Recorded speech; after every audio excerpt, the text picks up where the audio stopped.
Hey guys, this is Cameron Whitaker here, and I'm going to be doing my persuasive speech on the required drug testing for performance enhancing drugs in athletics. Over the last 15 plus years, there's been a topic that seemed to be brought up more than ever, especially in sports, and that's performance enhancing drugs, better known by the general public as PEDs. It's becoming such a normalcy in the news that it has become a necessity in the sporting world for there to be testing done. We're all familiar with cases of athletes like Floyd Landis, Alex Rodriguez, Ryan Braun, Marion Jones, Jose Canseco, Roger Clemens, Chris Benoit, and the biggest one in my mind, Barry Bonds. Those are just a few of the many athletes who have been caught or have admitted to using these PEDs. There's an extensive list of players in different sports that are supposedly using or have used PEDs in their past. This rising number of tracked and suspected users is cause for concern, especially at the highest levels of our sports here in the United States. We're going to look at how long this has been a problem, what the rules are, and how effective the restrictions have been on these PEDs. Performance-enhancing drugs are any substance that is taken to perform better athletically, says the National Center for Drug-Free Sport Incorporated.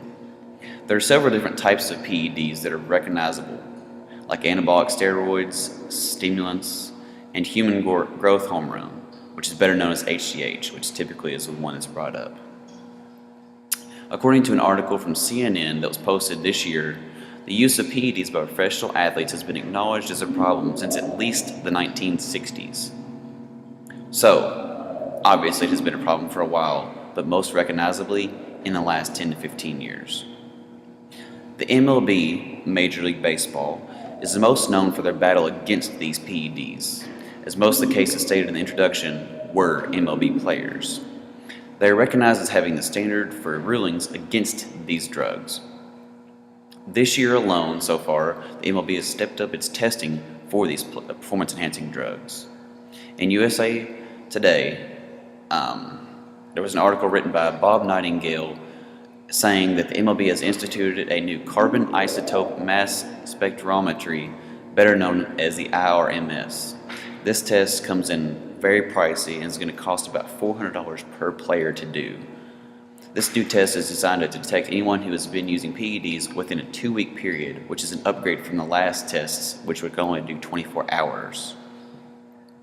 The MLB is also requiring more urine samples and random blood collections to ensure that there is no player that has suspected or is using PEDs on their field at any time.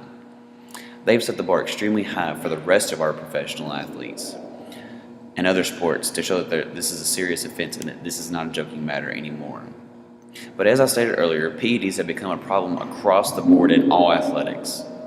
To me, this is a huge problem in sports, but mainly in baseball. Even though this has been a problem, agencies are taking the necessary steps hand in hand with these leagues that we all love to watch to try and limit the number of PED users that are actually on the fields. The number of crackdowns on players that are guilty or are linked have grown tremendously in recent memory, and this, in my mind, tells me obviously that what they're doing as agencies and leagues is helping to keep these players that are using these performance-enhancing drugs to gain an unfair advantage, putting them on the sidelines. And to me, I think that these tests are really just a necessity because it shows that these players are a positive role model to our youth and these kids that are playing Little League and stuff that look up to these guys. And that is why I really do think and trying to persuade you all that the testing that we all conduct on these PEDs is a necessity for us in sport. So, thank you all for listening.